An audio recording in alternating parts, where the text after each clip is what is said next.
So this property we're going to do winterization. Gathered all the materials here for the winterization. Carry it into the house and see what we're working with.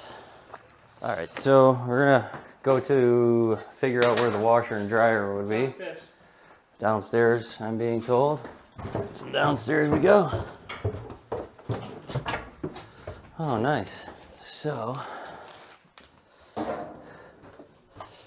this washer and dryer is hooked up. We're probably just going to hook right into this. Check the water, see if she's on. Seems to be somebody shut it off. Or my guess is this is actually a well pump. So they shut the power off to the well pump. I'm gonna check for power here. Yeah, usually I come in, I check to see if we have power. I don't think we have any power. Everything's on and there is no power to the house. So we gotta set up the generator. Just gonna run this out to the generator, get the generator fired up so we get some air in the house.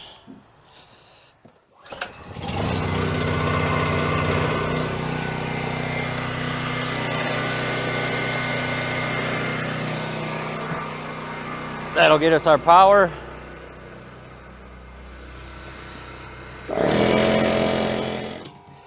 I'm gonna hook this right up to the sink. This is our pressure gauge. Tells us if the house is holding pressure. Make sure all the valves are open so that when we blow air through the lines, everything gets pressurized. And then we'll have to drain this hot water tank as well. Open these valves. And then I'm going to send some air through. It's tough to see.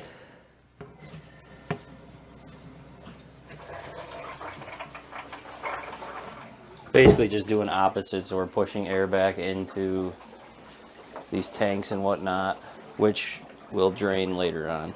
Just trying to get the right pressure in the lines. Don't want to exceed like 35 psi. Let that build up for a minute.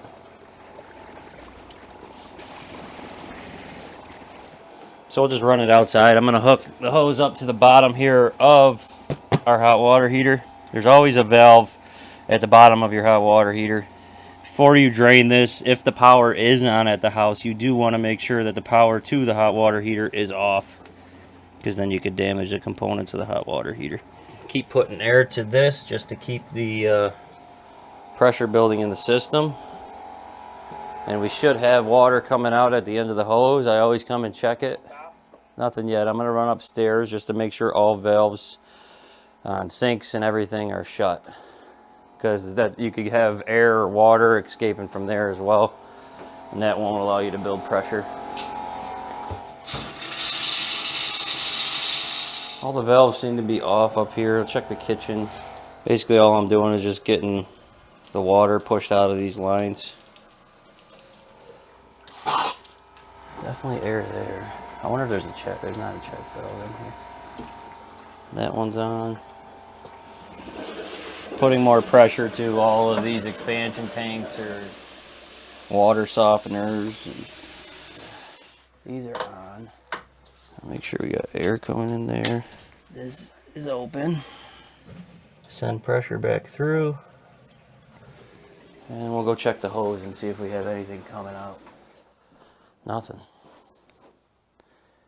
Sometimes these are challenging. Well, you can't. Why? What are you hearing? What's your problem? I'm hearing all this water, but I haven't. Going through your filters. Shut your main valve off, dude. Yeah, but the main valve's right here. That goes down to the ground. Main right There here. might be two different. No, I think your top one's your main now. You think so? Yeah. So they bypassed that bottom? Yeah, the bottom was probably a different well. Okay, so and all these are just water softeners, Yep. right? Water softener. Well, you got pressure upstairs. I know, but I don't understand why I'm not getting pressure out of the tank.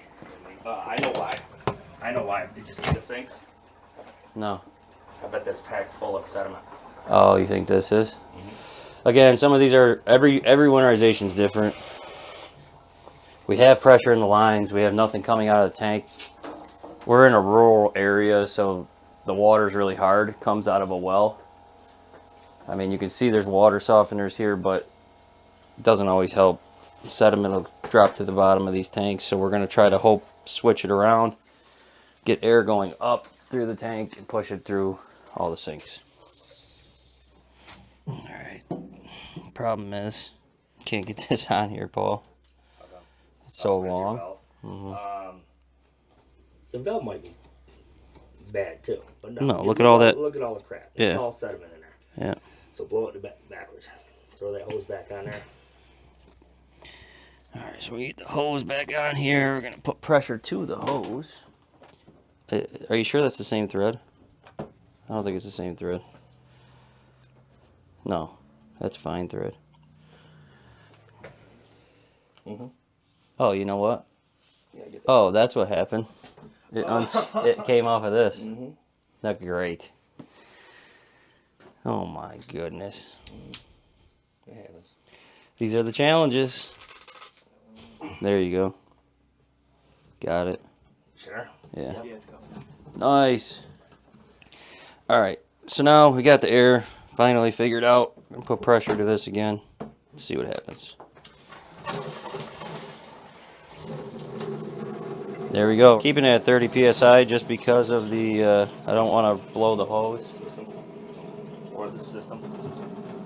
So that's going to take a little bit for that to blow out before we could get the pressure.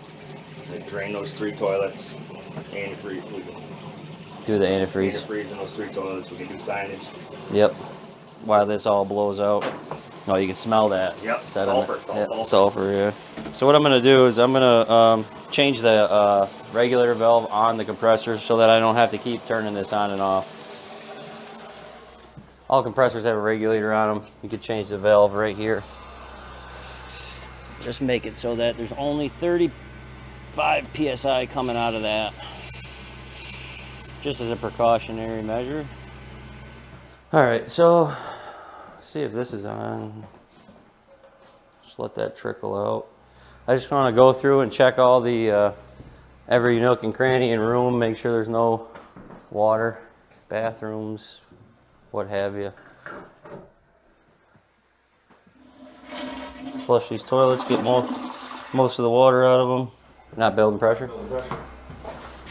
Bubbly again, but I have all the valves on upstairs. okay. If you want to shut those off, let me check what's going on out here to the regulator. I feel like it's coming back down in.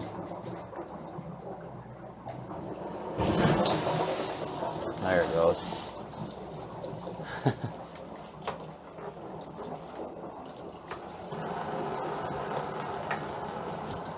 Trying to get all the water out of here. You can hear it flowing through. All right, so what we're gonna do now, we're not getting anywhere with this. I think there's so much sediment in this tank from the hard water. It's clogging every spigot. I mean, you can see how it's barely coming out of here. It's squirting all sorts of weird, like a shower head. Should not be doing that. I think there's so much sediment in here that it's just not coming out. So what we're gonna try to do is we're gonna hook up into the washer water lines. I have a double here that will go to the air, and we'll push water through the hot and cold, trying everything possible here. We're going to try to pressurize this back through the system again, see if we can get it. Since we went through the hot water heater on the bottom, maybe we loosened up some of that sediment to where we can push it back out. There it goes. Always blow through here. There we go. Yep. It works a lot faster when you come out of that hose. Look at the sediment in that. Yeah, I know. Just all grit. All right. So now we're going to do the routine winterization. We're going to get all the water out of the toilets, pour antifreeze in every drain, and put signage up and everything else. All right, so what we're going to do next is get all this water out of the toilets. We got our handy dandy vacuum, wet dry vac. It'll suck all the water right out of the toilets. He's also got to get the water out of the back of the toilet just to prepare that from freezing. If that freezes, it'll crack the toilet. Just some signage for the water main valve. Put the date on there. And then just the prop, like, goes right on the front window with all the other signage, letting everybody know that the property's been winterized, the date, and the contractor that did it.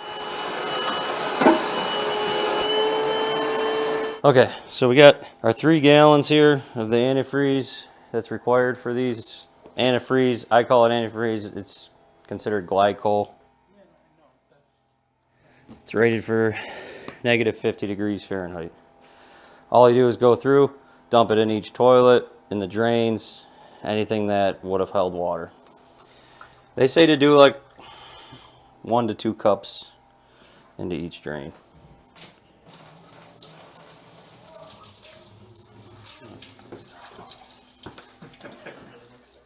Get it?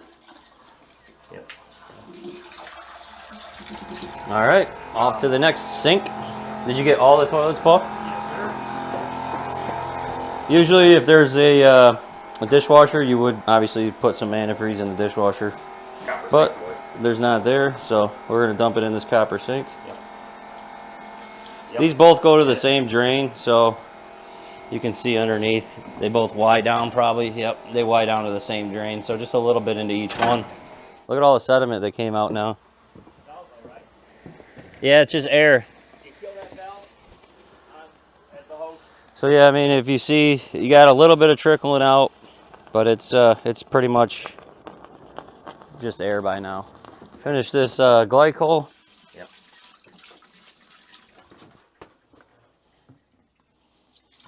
Yep.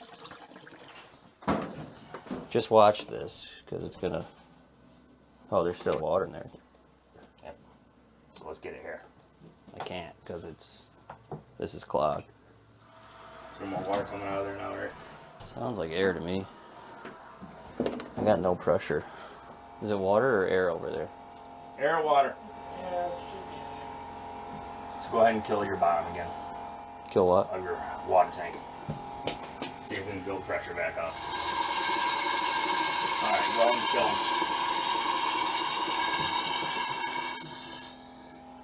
That should start to build.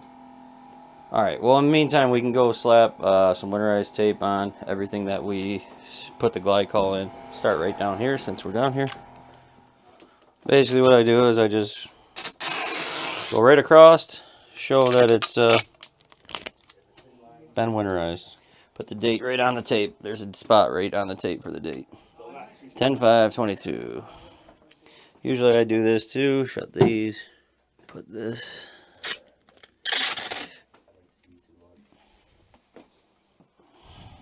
Tape.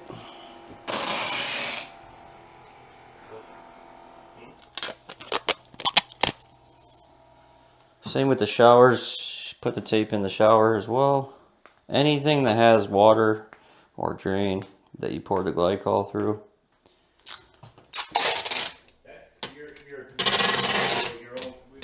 Same deal.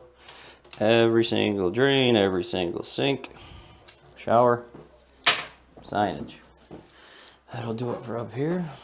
Last but not least, we just got to put some in this downstairs sink. And also the washer drain, and any floor drain that you might see in a basement or anything, you also want to winterize that. And there is one here.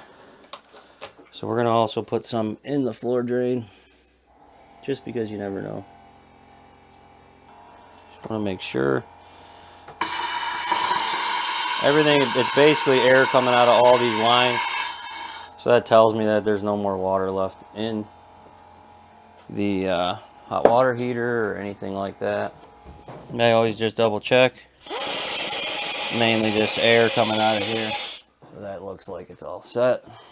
Also back here, there is a drain for the washer. Some people don't really remember that, but it does need to be winterized. So we gotta get back in here, get some antifreeze in that line. Last but not least, slop sink. Obviously there's a drain, so it needs antifreeze. Also your hot water heater, you got to put winterize on that as well. Even your tanks and whatnot. Same with your electric panel. If there was a sump pump here, we would obviously, and the power was on, we would leave it on and leave the sump pump on. You always just want to make sure that the, in this instance, a well pump's not on. You know, hot water heater, furnace, etc. We shut it off and put tape around it, so that if anybody comes in here thinking they can turn the power back on, they just want to make sure that they don't turn on the furnace and hot water heater. So down here in the dungeon, there's another electric panel. We're gonna make sure everything is off, which it looks like everything's already off. You figure out where the main coming in is. This is a well pump, but you always got to zip tie the main valves, regardless of what it is, well pump, sewer, or city water, etc. You shut them off, and then you just put the zip tie around it. All right, so we got zip tie on that one. We'll also do the lower. So I mean that lets everybody know that that's off. I'm also going to put a sign here, probably right on here, tape it on here, showing the date we shut that off. This is going to go on the front door. Just going to stick this right here, right near the main water valve, just so that everybody knows it was shut off. And last but not least, we have this sign to go up in the front window. We're just going to stick it right here. That way it's inside and not outside. Basically just lets everybody know property was winterized. Other than that, that's pretty much basically how you do a winterization. As long as the pressure either holds or doesn't hold for 30 minutes, you determine that after the 30 minutes. But if it does hold, you pass it. If it fails, you fail it. If it fails, you always label where it was leaking from, if there's a broken pipe, if there's a valve that's leaking, wherever you're getting air coming out. You want to point it out. It's a big piece of copper pipe or something. Get some measurements, linear footage, just so you can bid out for the damages and get it taken care of. Other than that, I think that wraps up about the winterization, and we're on to the next one.